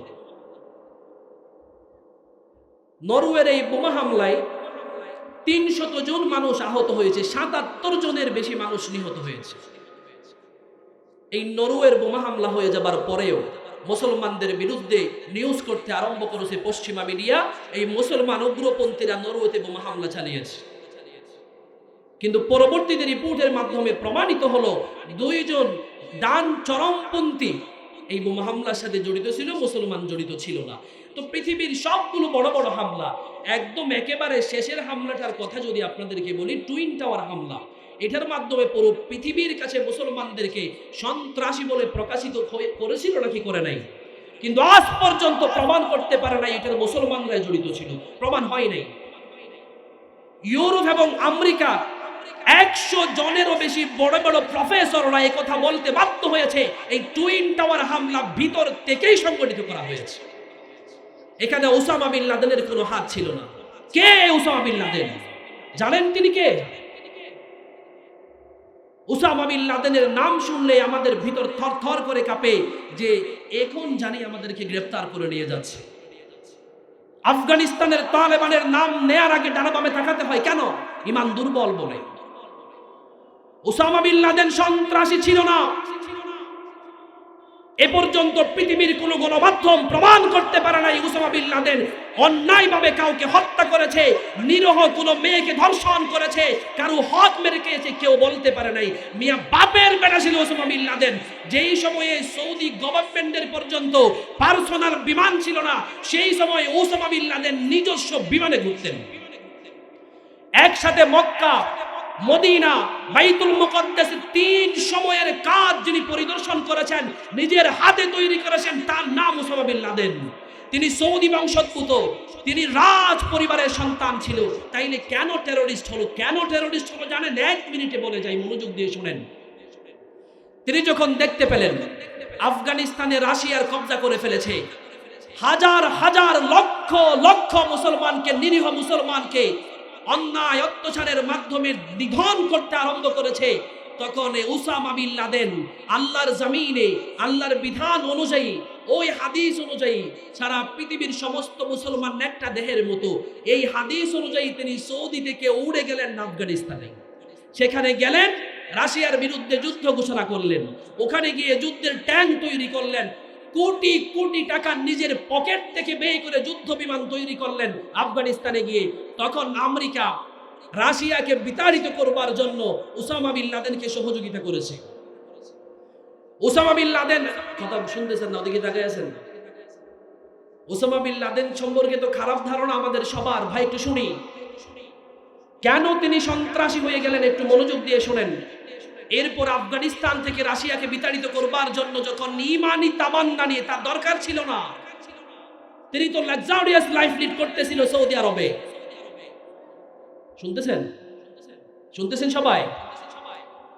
রাশিয়াকে বিতাড়িত করবার জন্য আমেরিকা তারে বিভিন্নভাবে সহযোগিতা করে, যদিও তার সহযোগিতার দরকার ছিল না, আমেরিকা করেছে। কেন করেছে? আমেরিকা চাইনি পৃথিবীতে 2টা সুপার পাওয়ার থাক। এই জন্য রাশিয়ার মাথা নত করবার জন্য, আফগানিস্তান থেকে রাশিয়াকে বিতাড়িত করবার জন্য ওসামা বিন লাদেনকে সহযোগিতা করেছিল। যখন তিনি আফগানিস্তান থেকে রাশিয়াকে বিতাড়িত করলেন, পরবর্তীতে দেখতে পেলেন এই আমেরিকার নিয়ত ছিল খারাপ, এরা জঘন্য। তখন ওসামা বিন লাদেন রাশিয়ার দিকে যে বন্দুকটা তাক করেছিল, সেটা আমেরিকার দিকে দিয়েছে। আমেরিকার দিকে যখন বন্দুক তাক করছে, উনি দেখতে পেলেন ওদিকে সাদ্দাম হোসেন আমেরিকার মদদে কুয়েত দখল করলেন।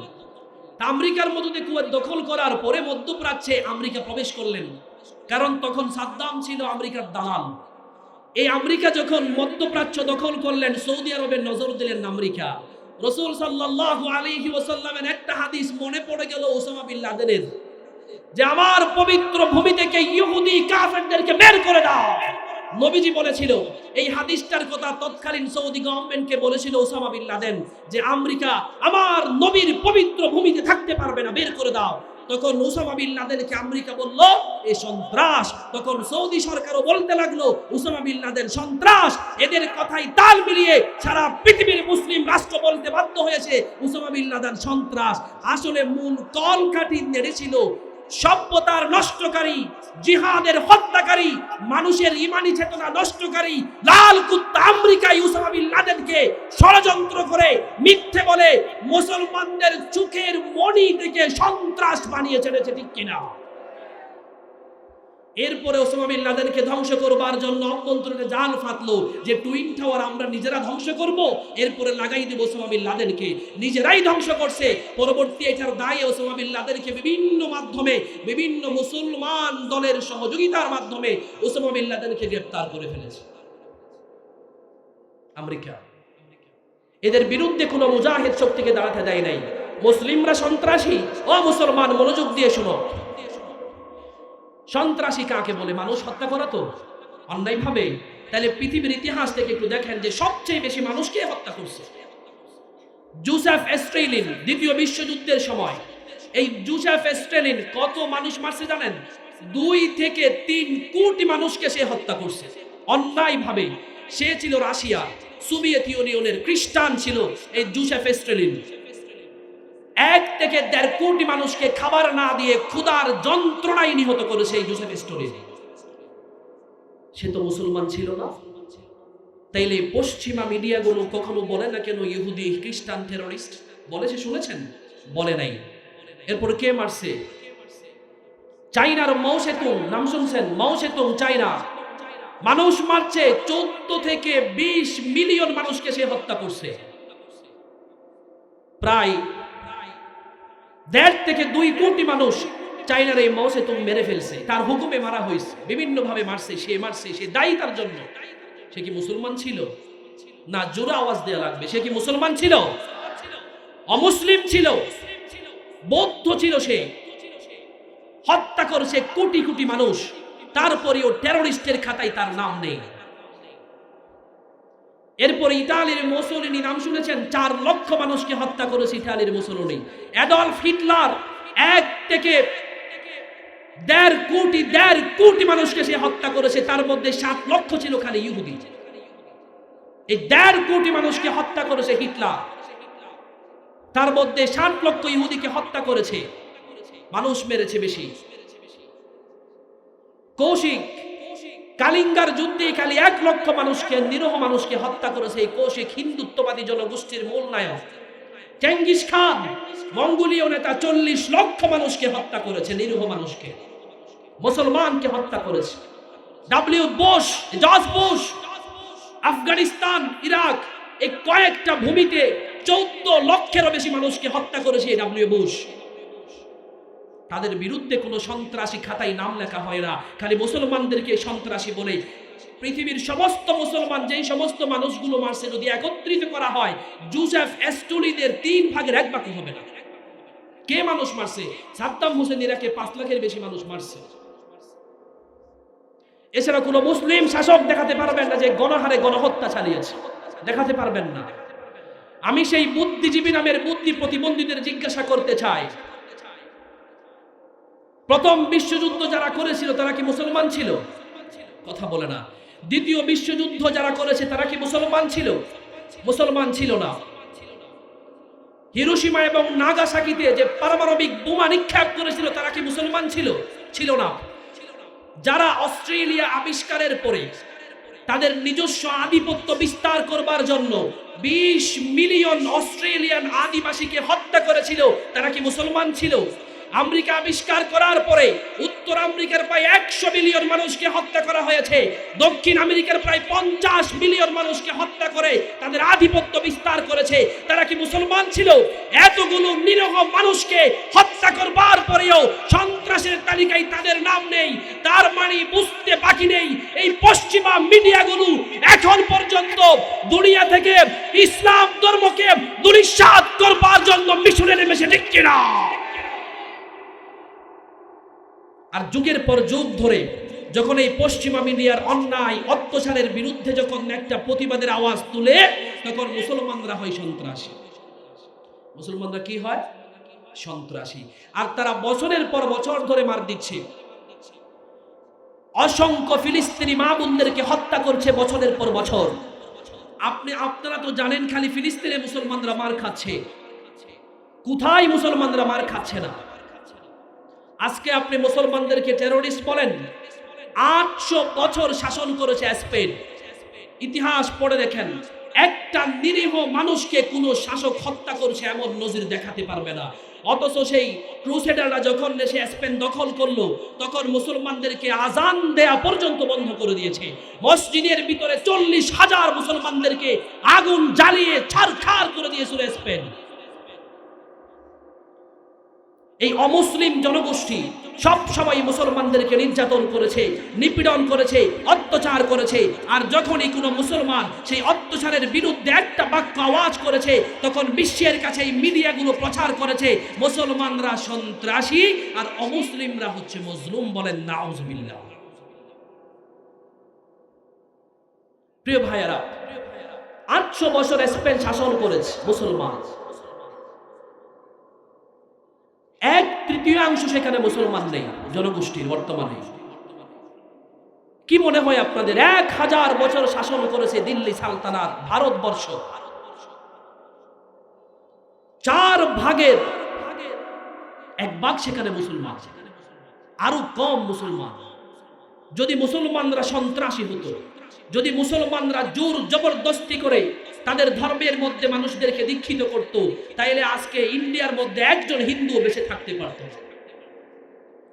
আনাতোলিয়া থেকে নিয়ে শুরু করে ইউরোপ পর্যন্ত, চায়নার শেষ সীমানা পর্যন্ত প্রায় 30 লক্ষ বর্গ মাইল দূর অটোমান সাম্রাজ্যের সালতানাত ছিল। শত শত মঙ্গল, শত শত রোমান, খ্রিস্টানরা সেখানে বসবাস করেছিল। তাদেরকে জোর জবরদস্তি করে ইসলাম ধর্মে দীক্ষিত করে নাই, তাদের অধিকার নষ্ট করে নাই, তাদের বাক স্বাধীনতা হরণ করে নাই, তাদের সব কিছু দেখেছে। সব কিছু দেওয়ার পরেও মুসলমানরা হয়ে গেছে সন্ত্রাসী, আর তারা কিচ্ছু না দিয়েও হয়ে গেছে সভ্যতার ডিলার। নাউজুবিল্লাহ। কি মনে হয় আপনাদের? ভারতে মুসলমান বেশি নাকি হিন্দু বেশি? না উত্তর দিয়ে রাখবে, বলেন। হিন্দু না? তো এই ভারত তো 1000 বছরের বেশি শাসন করছে মুসলমান, তাহলে হিন্দুরা কেমনে থাকে? মুসলমানরা যদি সন্ত্রাসী হতো হিন্দুরা থাকতে পারতো? পারতো না। স্পেন শাসন করেছে 800 বছরের বেশি মুসলমানরা। এখানে মুসলিম বেশি নাকি অন্য জাতি বেশি? খ্রিস্টান বেশি। খ্রিস্টান বেশি। অসংখ্য মুসলমানদেরকে, লক্ষ লক্ষ মুসলমানদেরকে সেখানে হত্যা করেছে। মুসলমানরা 800 বছর শাসন করবার পরেও এত বেশি মুসলিম সেখানে কেমনে হয়? যদি মুসলমানরা সন্ত্রাসী হতো। একটা ছোট্ট নজির আপনাদের সামনে উপস্থাপন করি। রাসূল সাল্লাল্লাহু আলাইহি ওয়াসাল্লাম একটা হাদিসের মধ্যে বলেছেন যে, আমার সাহাবায়ে কেরামদের মধ্যে যারা কুস্তুনতুনিয়া বিজয় করবে, বর্তমান যেটা তুরস্কের ইস্তাম্বুল, এটাকে আরবিতে বলা হয় কুস্তুনতুনিয়া, ইংলিশে বলা হয় কনস্টান্টিনোপল। কনস্টান্টিনোপল যে বিজয় করবে সে জান্নাতে যাবে। সুবহানাল্লাহ বলেন। সে আমার সাথে থাকবে। এই কথাটা শুনবার পরে তখন যারা সাহাবায়ে কেরামরা বিদ্যমান ছিল, কুস্তুনতুনিয়ার আশেপাশে অনেকে বাসস্থান তৈরি করে ফেলেছিল, যে কোনো একটা মুসলিম শাসক আসবে তার সাথে আমরা যুদ্ধে ঝাঁপিয়ে পড়ব, আমিও নবীজির সাথে জান্নাতে থাকব। সুবহানাল্লাহ বলেন। অত্যন্ত গুরুত্বপূর্ণ একটা জায়গা ছিল এই কনস্টান্টিনোপল ইসলামের ইতিহাসে।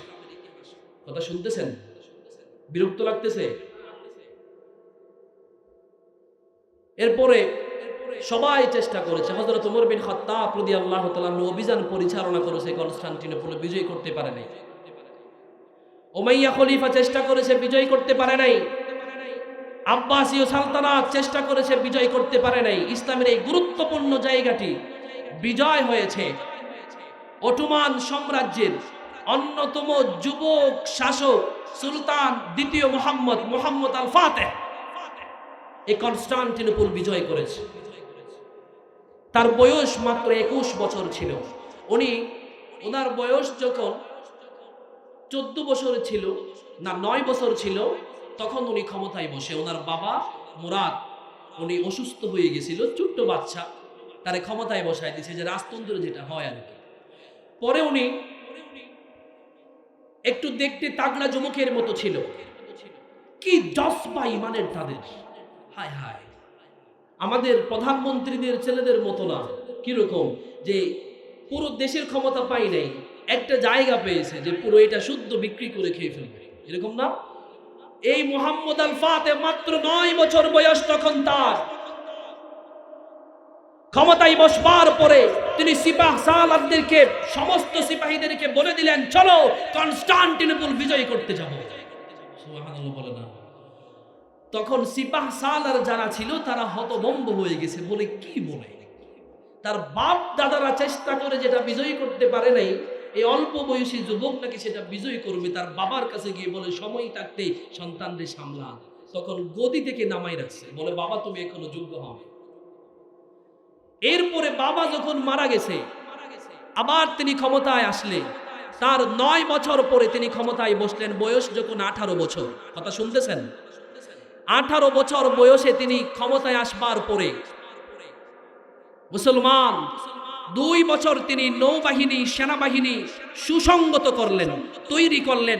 মাত্র 2 মাস রক্তক্ষয়ী যুদ্ধ করে বিশ্বনবীর সুসংবাদ দেয়া ইতিহাসের সেই গুরুত্বপূর্ণ স্থান খ্রিস্টানদের কলিজা কনস্টান্টিনোপল বিজয় করেছে, বলেন সুবহানাল্লাহ।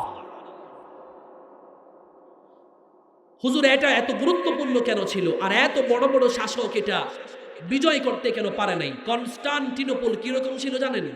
এটা ছিল তৎকালীন ক্যাথলিক রোমান খ্রিস্টানদের প্রাণ কেন্দ্র। রোমদের খ্রিস্টানদের, যেটা এখন ইতালির রোম, এই রোম না, এটা ছিল খ্রিস্টানদের রোমান বাইজেন্টাইনদের প্রাণ কেন্দ্র। রাজধানী ছিল কনস্টান্টিনোপল। একটা কেলা, খেয়াল করেন যেটুকুন দেখা যায়, একটা কেলা, এটার চতুর্দিকে 5টা বাউন্ডারিতে ঘেরা ছিল এই কনস্টান্টিনোপল। কয়টা? কথা বলে না।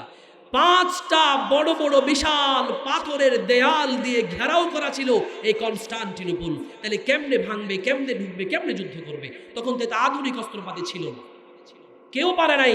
মুহাম্মদ আল ফাতিহ আল্লাহর কাছে কান্না করেছে, তার দিলের তামান্না আল্লাহ শুনে নিয়েছে। যে 9 বছর বয়স থেকে স্বপ্ন দেখেছে, তার ঈমানি জজবা এতটাই মজবুত ছিল, আল্লাহ তার মাধ্যমে নবীজির সুসংবাদ দেয়া এই গুরুত্বপূর্ণ জায়গাটি বিজয় করার মাধ্যমে তারে জান্নাতে নবীজির সাথে মেহমান হওয়ার সুযোগ দিয়েছেন। সুবহানাল্লাহ।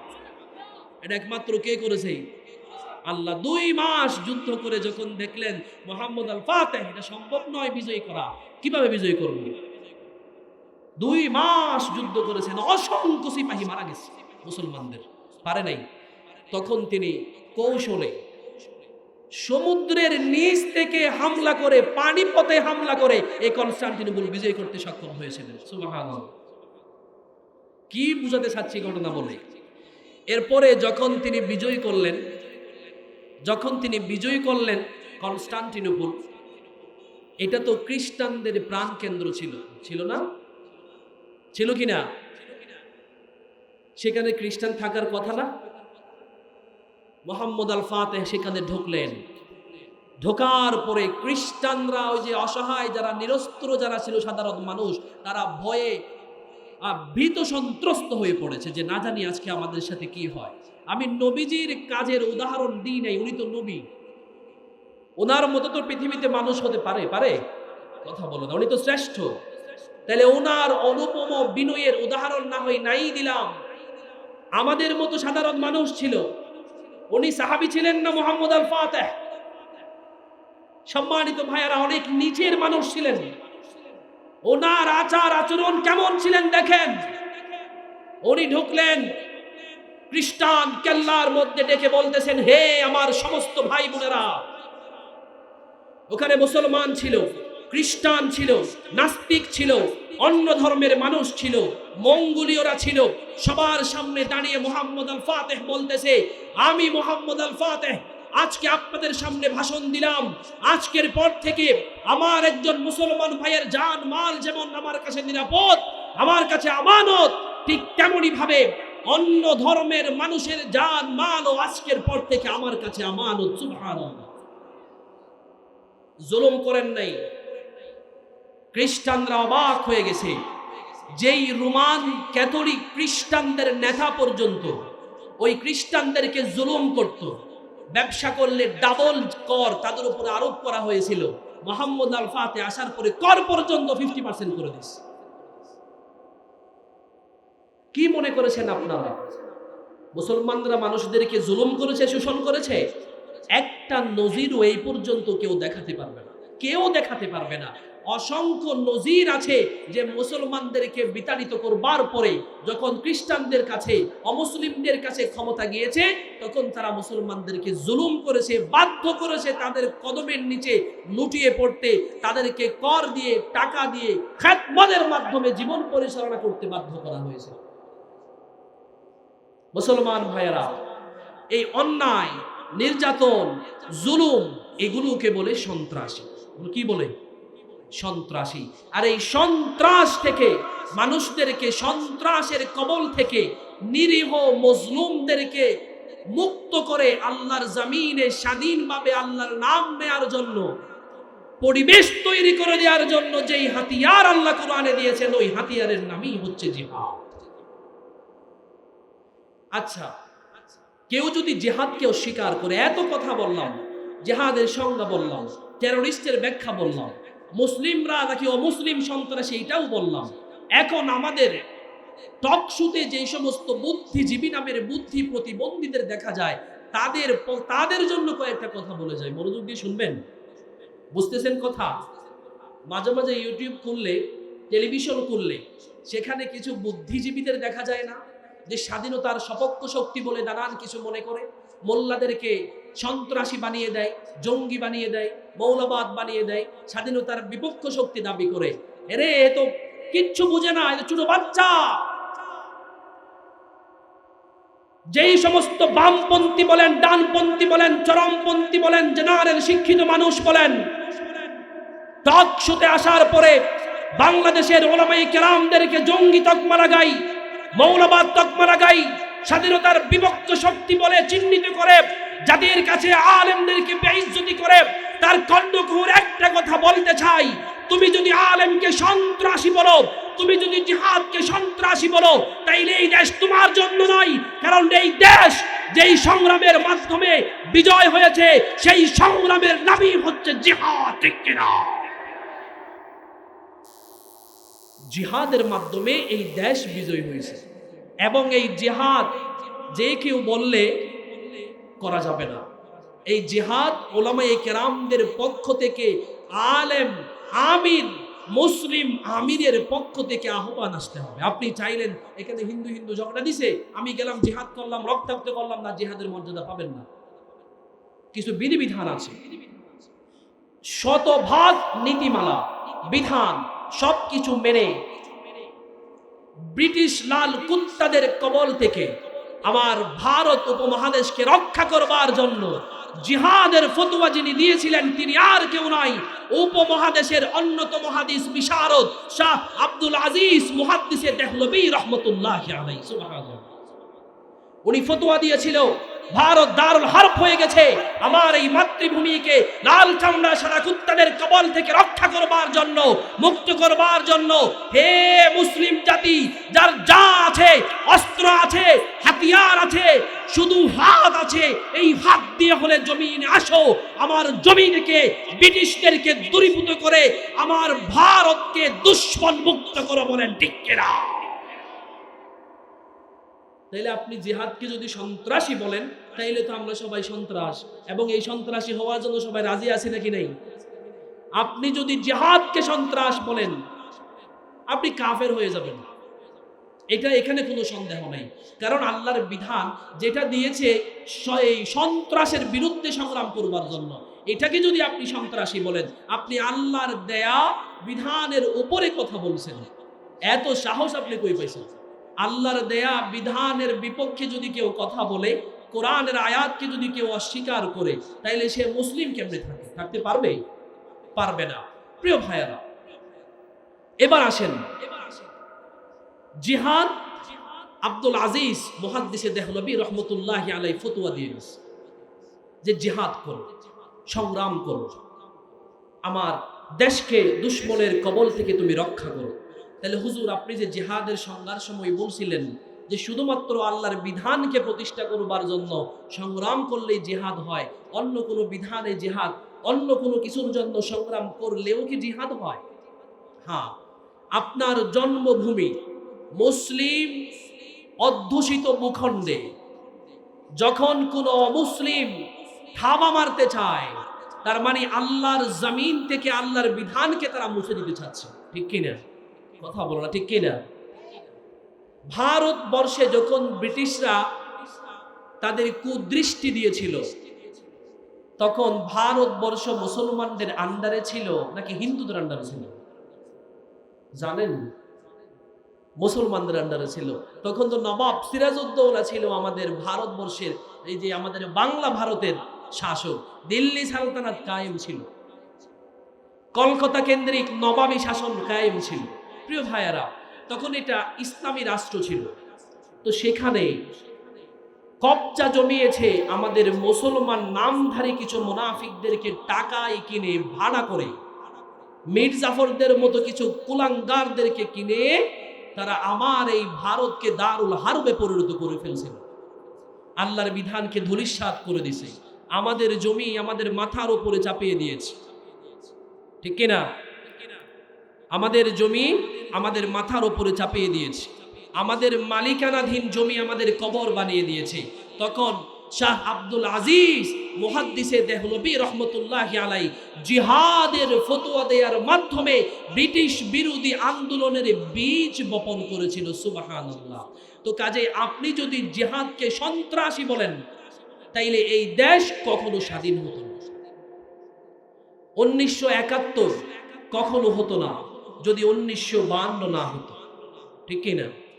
1952 কখনো হতো না যদি 47 না হতো। প্রিয় ভাইয়েরা, আমাদের স্বাধীনতার ইতিকথা শুধুমাত্র 71-এর ভেতরেই সীমাবদ্ধ নয়। আপনারা ফিরে যান অতীতে, ফিরে গেলে দেখবেন ওলামায়ে কেরামদের জিহাদের ফতোয়া দেওয়ার উপরে ভিত্তি করেই যেই সংগ্রাম শুরু হয়েছিল, সেই সংগ্রামের উপর ভিত্তি করেই আমাদের দেশে স্বাধীনতার সূর্য উদিত হয়েছে। হুজুর, আপনি সব ক্রেডিট আলেমদেরকে দিচ্ছেন। ও মুসলমান, যে বীজ বপন করেছিল, যে আন্দোলন সূচনা করে, সব ক্রেডিট তো তার উপরে যায়, ঠিক কিনা? কথা ঠিক কিনা? 1971 সালে যুদ্ধ হয়েছিল কয় মাস? 9 মাস। কয় মাস? 9 মাস। এই 9 মাস রক্তক্ষয়ী যুদ্ধে কোন সেক্টরে শেখ মুজিব ছিল না? যেটা ইতিহাস সেটা বলতে হবে। ছিল? ছিল না। সশস্ত্র সংগ্রাম উনি করে নাই। তারপরেও স্বাধীনতার জন্য প্রায় সব কীর্তি তাকে দেয়া হয় নাকি হয় না? কথা বলো না। কেন দেয়া হয়? কারণ তিনি মানুষের মনে স্বাধীনতার সংগ্রামের জন্য বীজ বপন করেছিল। এটা বাস্তব ছিল। উনি ভাষণের মাধ্যমে মানুষদেরকে স্বাধীনতার চেতনায় উদ্বুদ্ধ হবার জন্য অনুপ্রেরণা জুগিয়েছিল, যদিও তিনি যুদ্ধ করে নাই। তারপরেও তার ক্রেডিট দেয়া হয়।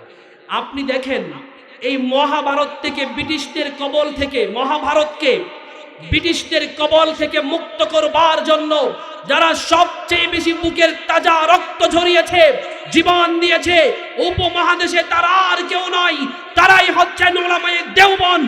বর্তমান সময়ে আমাদের আলোর নক্ষত্র, উজ্জ্বল নক্ষত্র, দাড়িওয়ালা, টুপিওয়ালা, জুব্বাওয়ালা, যাদেরকে জঙ্গি বলা হয়, মৌলবাদ বলা হয়, সন্ত্রাস বলা হয়, ওই মৌলবাদী, জঙ্গি, সন্ত্রাসীরাই আপনাকে, ভারতকে ব্রিটিশদের কবল থেকে মুক্ত করে স্বাধীনতার সূর্য এনে দিয়েছিল, ঠিক কিনা?